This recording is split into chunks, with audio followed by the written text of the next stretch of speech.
साथियों, आप सभी का स्वागत है आज की कक्षा में। आज से पिछली जो हमने कक्षा ली थी उसमें हमने स्वर वर्गीकरण पढ़ा था।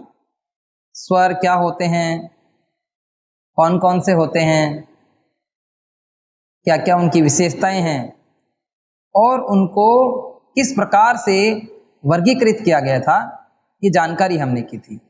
आज की जो कक्षा है वो हम व्यंजन के बारे में बात करेंगे कि व्यंजन क्या होते हैं और उनकी क्या क्या विशेषताएं होती हैं और किस प्रकार से उनको हम वर्गीकृत करेंगे। ये सब बातें हम आज की इस कक्षा में करने वाले हैं।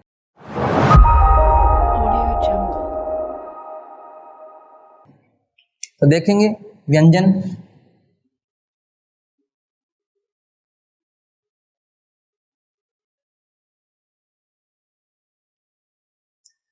साथियों, जैसे हमने स्वर की बात की कि स्वर क्या होते हैं, यानी ऐसे वर्ण या ऐसी ध्वनि जो जिनका उच्चारण जब हम करते हैं तो हवा मुख से बिना किसी बाधा के बाहर निकल जाती है, लेकिन जब हम व्यंजन का उच्चारण करेंगे तो हवा मुख से बाहर तो निकलेगी लेकिन एक बाधा उसमें उपस्थित होगी। तो क्या हो गया व्यंजन में कि वे वर्ण जिनके उच्चारण में हवा मुख से रुकावट के साथ, बाधा के साथ बाहर निकलती है, उन्हें क्या कहते हैं? व्यंजन कहते हैं।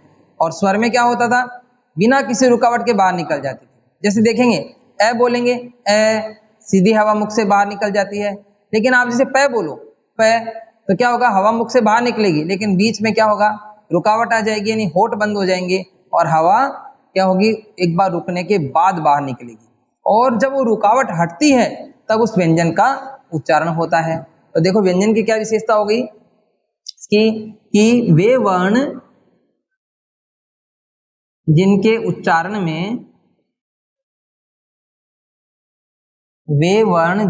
उच्चारण में हवा रुकावट के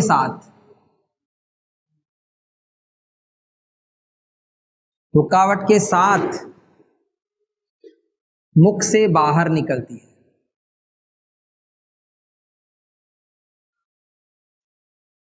मुख से बाहर निकलती है, व्यंजन कहलाते हैं।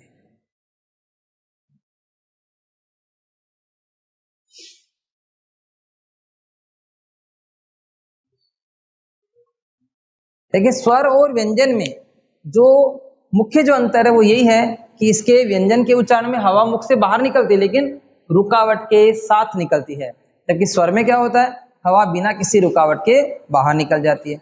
और इस व्यंजन का जो उच्चारण होता है वो जब वो रुकावट हटती है, जैसे आपको पै बोलना है, पै बोलेंगे, हवा कंठ से बाहर निकलने की कोशिश कर रही है लेकिन बीच में होठों की वजह से वो रुक जाएगी।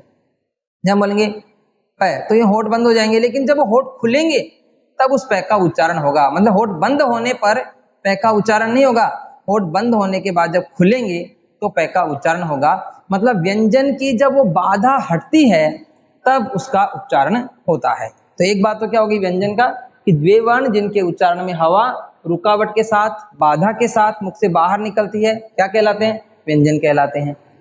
और दूसरी विशेषता, इनका जो उच्चारण है जब हम करते हैं तो क्या होता है कि हमें स्वर की सहायता की आवश्यकता होती है। बिना स्वर की सहायता के हम व्यंजन का उच्चारण नहीं कर सकते। स्वर का उच्चारण जब हम करते हैं तो हमें किसी की भी सहायता की आवश्यकता नहीं होती है। जैसे हम बोलेंगे ए, सीधा बोल देंगे, लेकिन हमें बोलना है कै, तो कै बोलने के लिए क्या होगा? कै, कै बोलने के लिए ए की आवश्यकता पड़ती है। इसका मतलब व्यंजन का उच्चारण क्या होता है? स्वतंत्र नहीं होता है, उसके उच्चारण में हमें स्वर की सहायता की आवश्यकता होती है। तो दूसरी बात क्या होगी? इनके उच्चारण में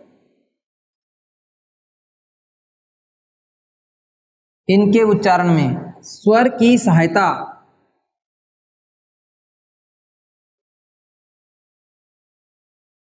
सहायता की आवश्यकता होती है।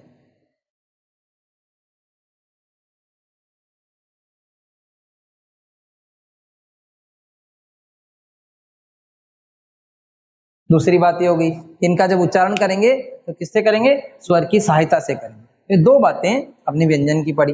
अब व्यंजन, जैसे हमारी हिंदी वर्णमाला में कितने व्यंजन होते हैं, इसमें हम थोड़ी बहुत बात पिछली कक्षाओं में कर चुके हैं। उन्हीं व्यंजनों के बारे में हम आज विस्तार से बात करेंगे। व्यंजन क्या होते हैं, कौन कौन से हैं और उनको स्वर रहित कैसे करते हैं और उनका वर्गीकरण क्या है, उसके बारे में बातचीत करेंगे।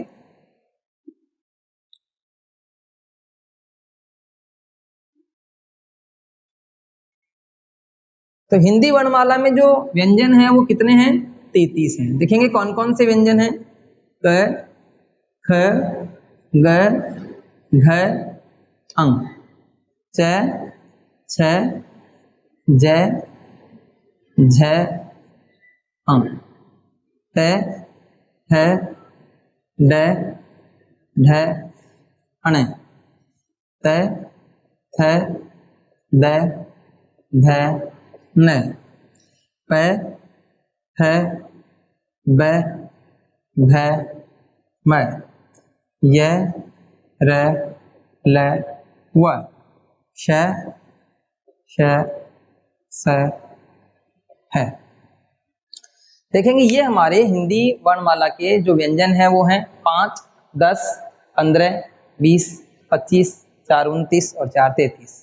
11 स्वर थे और 33 क्या हैं, व्यंजन हैं। अब इनमें से ये 5 जो हैं ये पंचम वर्ण होते हैं और इन सभी में 5-5 वर्ण हैं। ये जो हैं ये स्वतंत्र होते हैं, 4 और 4 इस प्रकार से अलग होते हैं, तो ये 33 व्यंजन होते हैं। इसमें हम जो अभी जो बात पढ़ने वाले हैं वो है व्यंजन को स्वर रहित करना। क्या पढ़ेंगे, व्यंजन को स्वर रहित करना।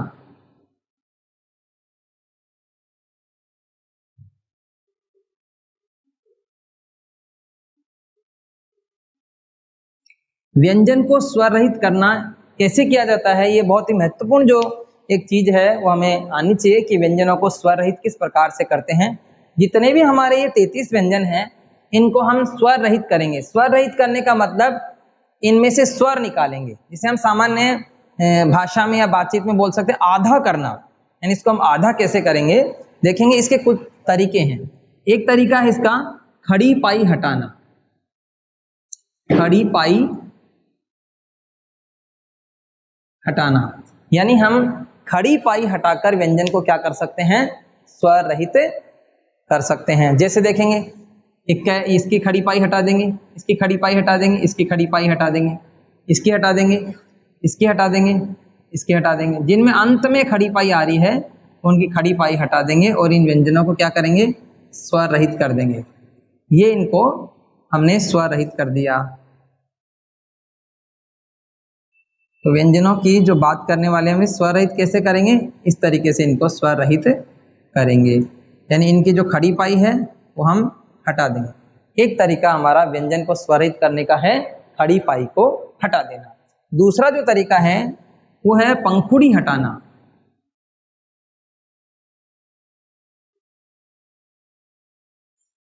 पंखुड़ी हटाना यानी हम व्यंजनों को पंखुड़ी हटाकर भी स्वर रहित करते हैं। और पंखुड़ी किसकी हटती है, एक क की हटेगी और एक फ की हटेगी, यानी 2 की पंखुड़ी हटाकर इन व्यंजनों को क्या करेंगे, हम स्वर रहित कर सकते हैं। इसकी एक तो क और एक फ, इन 2 की हम पंखुड़ी हटाकर इनको स्वर रहित कर देते हैं।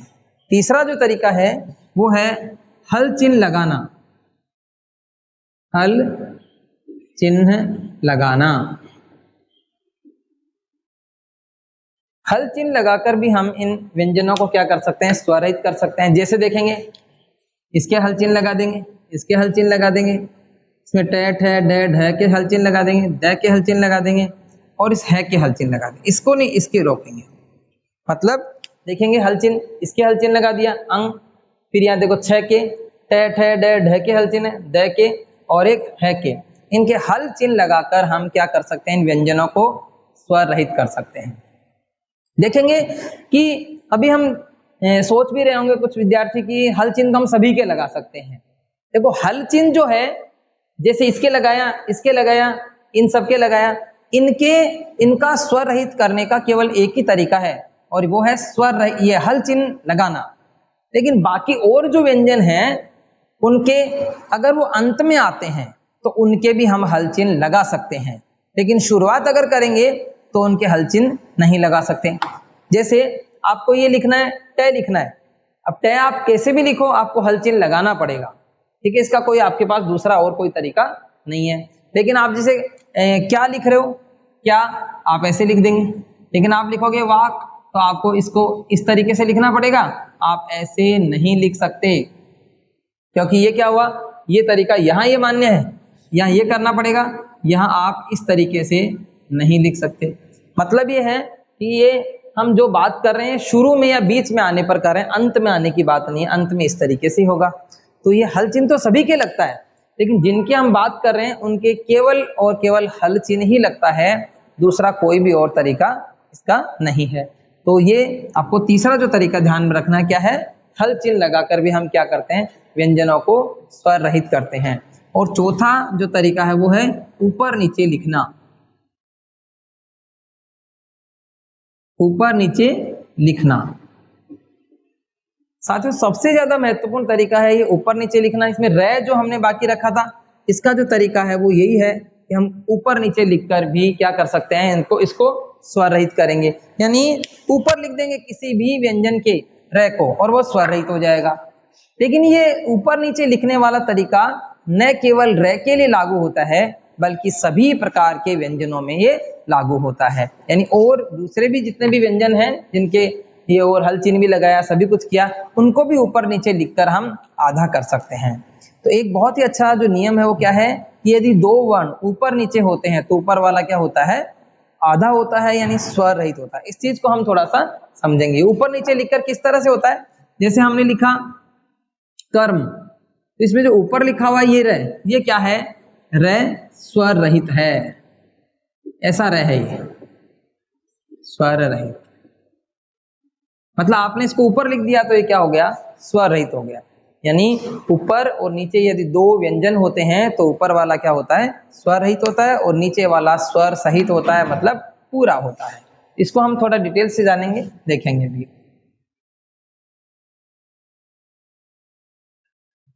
जैसे हम लिख रहे हैं कर्म हमने लिखा, इसी तरह हम लिख रहे हैं जैसे कार्य, तो इसमें ये रे क्या हो गया, रे स्वर रहित हो गया, रे स्वर रहित हो गया। इसी प्रकार जैसे हम लिख रहे हैं, जैसे इसमें लिख रहे हैं ट्रक लिख रहे हैं, इसमें क्या हुआ, इसमें टे स्वर रहित हो गया,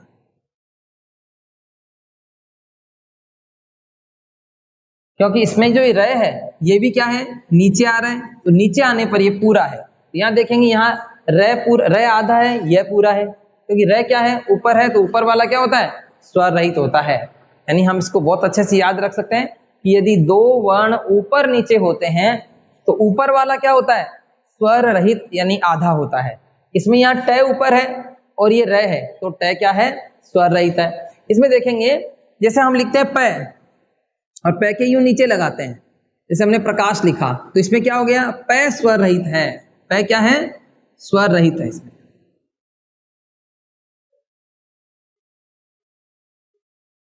और इसमें जो ये रे है, ये रे क्या है, पूरा है, यानी स्वर सहित है। ये बहुत ही महत्वपूर्ण बातें हमें ध्यान में रखनी है, ये स्वर सहित है यानी पूरा है। अब ये जो टैके लगाते हैं, टैके क्या होता है कि एक तरफ लगाते हैं, ऐसे एक तरफ लगाते हैं तो ये हमें यूं इसकी आकृति ऐसी बन जाती है, इसलिए इसके केवल भ्रांति से बचने के लिए दोनों तरफ लगाते हैं, और ये केवल टे में और डे में दो में ही लगता है, जिसमें नीचे से गोल होते हैं दोनों, वहां पर ये लगता है, बाकी ये है यही चीज। तो ये दोनों एक ही बात है। तो ट्रक में और ड्रम, ट्रक ड्रम ऐसे कुछ वर्ड्स हैं उनमें ये आता है। अब देखो ये प्रकाश जैसे लिखा है, इसमें पै क्या होता है, स्वर रहित होता है, इसीलिए आप देखो प्रकाश की जो अंग्रेजी स्पेलिंग करते हैं हम, ये इस तरीके से करते हैं, PRAKASH, यानी RA क्यों लगाते हैं, क्योंकि रैक यहाँ पर पूरा होता है। जबकि ट्रक की करते हैं तो TRUCK, यहाँ भी यही होता है, क्योंकि ये जो T है RU मतलब रे पूरा होता है। तो ये बहुत ही महत्वपूर्ण बात हमें ध्यान में रखनी है कि यदि दो व्यंजन ऊपर नीचे होते हैं तो ऊपर वाला क्या होता है, स्वर रहित होता है, यानी आधा होता है। ये बात हमें विशेष रूप से ध्यान में रखनी है। इसके कुछ उदाहरण हम और पढ़ेंगे और इनको समझने की कोशिश करेंगे। इसको देखो स्पेलिंग से भी समझ सकते हैं कि किस प्रकार से होता है। इसके बाद में और इसके उदाहरण देखेंगे और इसको समझने की कोशिश करेंगे। शब्द शुद्धि में भी ये चीज हमें बहुत ज्यादा महत्वपूर्ण है। देखेंगे आगे, जैसे हमने लिया एक उदाहरण ले लिया, जैसे चिन्ह, इसके अंदर लगा हुआ है। अब इसको हम लिखते समय गलती कर जाते हैं। अब इसमें है ऊपर है और न नीचे है, तो हम इसको किस तरीके से लिख सकते हैं? हम इसको ऐसे लिख सकते हैं, ऊपर वाला है आधा, नीचे वाला पे है न पूरा। इसको इस तरीके से भी लिख सकते हैं, ऐसे लिख सकते हैं। हम इसको ये लिखने की गलती न करें। हम क्या छोटे और बड़े के चक्कर में आ जाते हैं, इसमें छोटा बड़ा बिल्कुल नहीं देखना, बस एक ही चीज देखनी है कि ऊपर वाला क्या है। ऊपर वाला आधा है तो हम उसको इस तरीके से लिखेंगे। जैसे हम ऐसे लिख रहे हैं, प्रहलाद लिख रहे हैं, इसमें भी क्या होता है, वही बात आ गई। ऊपर वाला क्या है आधा, नीचे वाला पूरा, और ये हो गया प्रहलाद। ये इस तरीके से लिखा जाएगा, इसको भी ऐसे लिख सकते हैं। इसी तरह देखो एक और शब्द हम ले रहे हैं, जैसे विहवल। इसमें भी क्या करेंगे, देखो वी ऐसे कैसे लिखेंगे, ऊपर वाला है आधा, नीचे वाला पूरा, और ये हो गया। इस तरीके से इसको लिख सकते हैं। मतलब आपको बिल्कुल ध्यान में रखना है कि किस तरह से इसको हमें देखना कि ऊपर वाला आधा कर देंगे। इसी तरह देखो, जैसे हम लिख रहे हैं विद्या लिख रहे हैं या विद्यालय लिख रहे हैं, इसको क्या करेंगे, देखो यहां से इसको देखने की कोशिश करना कि यहाँ जो है ये द और ये का मिला जुला रूप है। तो आप जब इसको अलग से करेंगे तो वी ऐसे कैसे हो जाएगा, ऊपर वाला क्या है, ये द है, तो ऊपर वाला द क्या है, आधा है। नीचे वाला क्या है, यह पूरा हो गया, और ये मात्रा लगा के तो क्या हो गया, विद्यालय। इसीलिए हम देखो कभी विद्यालय ऐसे लिखते हैं और कभी ऐसे लिखते हैं, और यहाँ से बिल्कुल पेक होना चाहिए पूरा, क्योंकि ये ध नहीं है, ये द और ये का मिला जुला रूप है। इस बात को भी हमें विशेष ध्यान में रखना है। इसी तरीके से कुछ और उदाहरण देखते हैं। बस इसमें एक ही नियम यदि हमने ध्यान दे लिया ये कैसे होता है, तो ये इस तरह। देखो एक और शब्द हम ले रहे हैं, जैसे ध्रुव। ध्रुव शब्द ले रहे हैं। अब इसमें ऊपर है, एक नीचे है, तो आप देखेंगे इसमें आधा कौन सा है, स्वरहित कौन सा है, ध आधा है और र पूरा है। इसीलिए इसको पढ़ेंगे कैसे, ध्रुव, ध्रुव नहीं पढ़ेंगे, क्योंकि यही हम सबसे बड़ी गलती जो कर जाते हैं कि हमें ऊपर और नीचे की आधे और पूरे की जानकारी नहीं होती है और हम इसको गलत पढ़ जाते हैं। इसको क्या पढ़ना है, ध्रुव पढ़ना है। इसकी स्पेलिंग भी जो होगी DHRU भी करेंगे, क्योंकि ये क्या ध आधा और र पूरा है इसलिए, और ये ऊ की जो मात्रा है र के लगी हुई है। इस तरह से हमें इसको ध्यान में रखना है। ये बात बहुत ज्यादा महत्वपूर्ण है कि किस प्रकार से इसको हम पढ़ने वाले हैं। इसी तरह देखो, जैसे एक शब्द है उद्देश्य, जैसे वो इस तरीके से लिखते हैं। इसका भी क्या हुआ कि इसमें एक ऊपर हो गया और एक नीचे हो गया, तो इसमें ऊपर वाला जो है वो आधा है, नीचे वाला पूरा है, तो ऊपर वाला आधा है तो हम इसको ऐसे लिखेंगे, नीचे वाला पूरा है तो पूरा लिखकर और उसके मात्रा लगा देंगे और ये हो जाएगा उद्देश्य। इस प्रकार से भी इसको लिख सकते हैं। ऐसी हमें जानकारी होगी तो हम किसी भी शब्द में ऐसे लिखते समय कोई हमारी दिक्कत नहीं आएगी। इसी तरह हम जैसे एक शब्द लिख रहे हैं, शुद्ध लिख रहे हैं, इसमें इस तरीके से लिख रहे हैं ऊपर और नीचे। इसमें भी क्या है, दिखाई तो दे रहा है हमें द पूरा, लेकिन वास्तव में द ऊपर है तो क्या हो गया, ये आधा है। तो हम इसको किस तरह से लिखेंगे, यूं लिख देंगे, ऊपर वाला द क्या है, आधा, और नीचे वाला पूरा। तो हम शुद्ध इस तरीके से भी लिख सकते हैं। और हमारा जो हिंदी मानक रूप है वो तो यही कहता है कि हमें इस तरीके से लिखना चाहिए, अलग अलग करके लिखना चाहिए, जिससे हम किसी भी प्रकार की कोई गलती हमसे न हो। इसी तरह देखेंगे, कुछ और उदाहरण देखेंगे। जैसे कुछ जगह आप देखते हैं उन्नति लिखा हुआ मिलेगा, इस तरीके से मिलेगा। अब ये ऊपर और नीचे दोनों लिखे हुए हैं, अब आप इसको अलग अलग कैसे करेंगे, ऊ लिखेंगे, ऊपर वाला न आधा, नीचे वाला न पूरा, और आप इसको ऐसे भी करके लिखिए। तो इस तरह से हमें बहुत ही ध्यान रखने की बातें हैं कि कैसे कैसे होंगे। इसी तरह देखो, कुछ जगह आपको ऐसे उद्भव लिखा हुआ मिलेगा, अब आप इसको अलग अलग कैसे करेंगे, ऊ लिखेंगे, ऊपर वाला द है आधा, नीचे वाला पूरा है भय, और आप इसको ऐसे करके लिखिए। बहुत आसान काम रहेगा, इस तरीके से लिखेंगे तो आपको ये काफी सारी जानकारी मिल जाएगी। इसी तरह जैसे हम लिखते हैं ब्रह्मा लिखते हैं, हम इस तरीके से लिखेंगे। अब ये हम क्या, बहुत कम स्टूडेंट्स हैं जो इसको सही लिख पाते हैं, क्योंकि इनको जानकारी नहीं होती क्या है, ये एक्चुअली है और ये मैं दोनों का मिला जुला रूप है। अब इसको आप अलग अलग करके लिखेंगे। देखो, इसको ब्र लिख देंगे, ऊपर वाला है आधा, हलचिल लगा देंगे, नीचे वाला पूरा है, और ये कर दिया आपने, तो ब्रह्मा इस तरीके से लिखा जाएगा। आप इसको इस तरीके से लिखेंगे, शुद्ध भी होगा, पूरा सही स्पष्ट रहेगा, सारी जानकारी रहेगी। इसलिए इस रूप को भारत सरकार ने मानक रूप माना है, जो अलग अलग करके हम स्पष्ट लिख रहे हैं वो मानक रूप होता है। इसी तरह जैसे लिखेंगे ब्राह्मण लिखेंगे, ये ब्राह्मण लिखेंगे। अब इसको क्या करेंगे, ब्रा तो ऐसे कैसे लिख देंगे, है ऊपर वाला, ये आधा है, यानी जहां से शुरुआत होती है ऊपर वाला होता है, और ये पूरा हो गया, और ये ब्राह्मण हम इस तरीके से भी लिख सकते हैं। तो ये बहुत ज्यादा महत्वपूर्ण जो एक चीज हम लोग पढ़ने वाले हैं वो यही है, पढ़ रहे हैं कि किस तरीके से आधा और पूरा इसमें होता है। इस तरह देखो एक और उदाहरण हम लेंगे, जैसे लिखा है लट्टू लिखा है, इसमें भी इस तरीके से लिखते हैं। अब इसको आप अलग अलग करके कैसे लिखेंगे, ले लिखेंगे, ऊपर वाला ट आधा है, नीचे वाला पूरा है, आप इसको ऐसे लिखेंगे, तो यहाँ भी आपको किसी तरह की कोई दिक्कत नहीं आएगी। इसी तरह देखेंगे जैसे हम लिख रहे हैं सुरेंद्र लिख रहे हैं, अब सुरेंद्र में द के नीचे र है, तो इसलिए इसमें क्या हो गया, ऊपर वाला द आधा, नीचे वाला पूरा, इसीलिए इसकी जो स्पेलिंग होती है SURENDRA होती है। डी का मतलब द आधा है और RA मतलब र इसमें पूरा है। ये बात बहुत ज्यादा महत्वपूर्ण है कि हमें इनकी जानकारी होनी चाहिए कि कौन सा आधा होता है और कौन सा पूरा होता है। और इसके लिए एक ही सीधा सा नियम है कि चाहे कोई छोटा लिखा हुआ है चाहे बड़ा लिखा हुआ है, कोई आधा लिखा हुआ है चाहे पूरा लिखा हुआ है, हमें एक ही बात ध्यान रखने की, ऊपर वाला जो होता है वो क्या होता है, आधा होता है, यानी स्वर रहित होता है।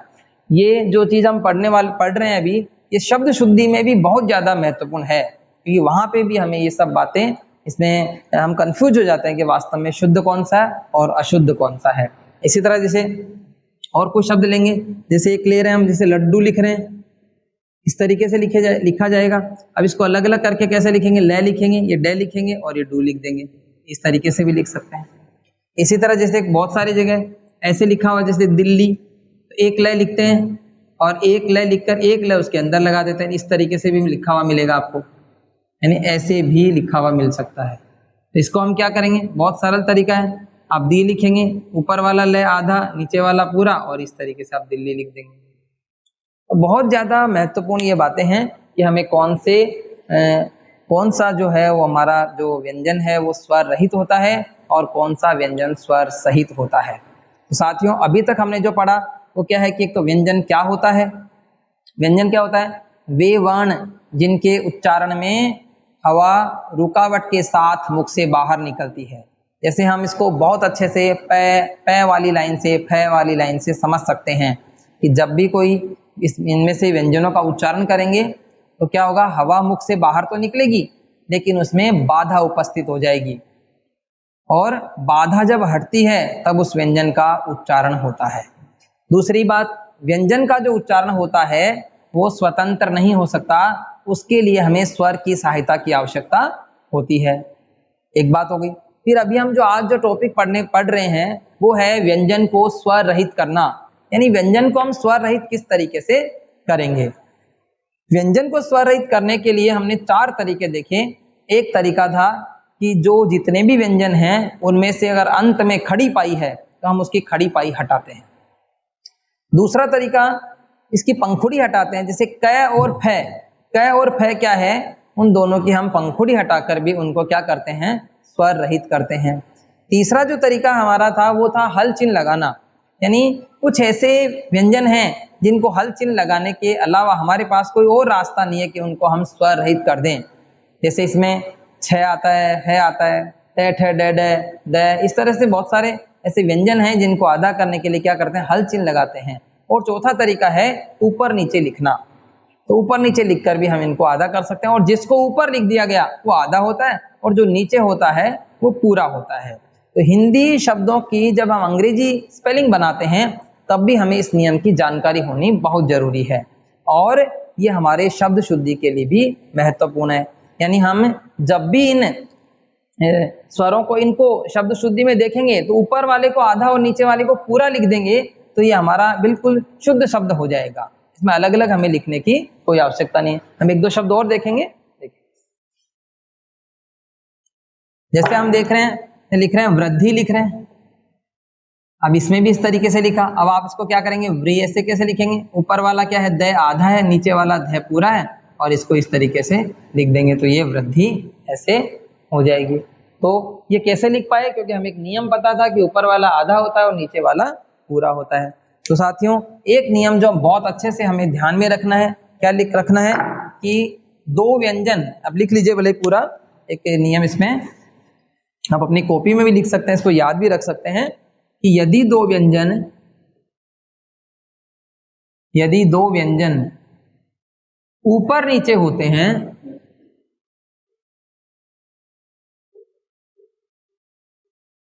होते हैं तो ऊपर वाला स्वर रहित व नीचे वाला स्वर सहित होता है।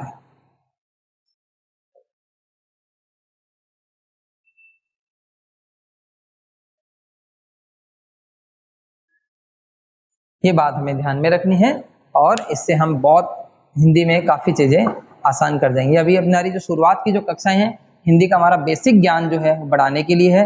इन सब से हमें हिंदी की ऐसी जानकारी हो जाएंगी जिसे हम आगे वाली कक्षाओं में बिल्कुल हिंदी व्याकरण को बहुत आसानी से समझ पाएंगे, इसमें किसी तरह की हमें कोई दिक्कत नहीं होगी। तो आज की कक्षा के लिए इतना ही। कल हम व्यंजन का वर्गीकरण पढ़ेंगे कि व्यंजन का जो वर्गीकरण है किस किस प्रकार से करते हैं, वो अगली कक्षा में। धन्यवाद।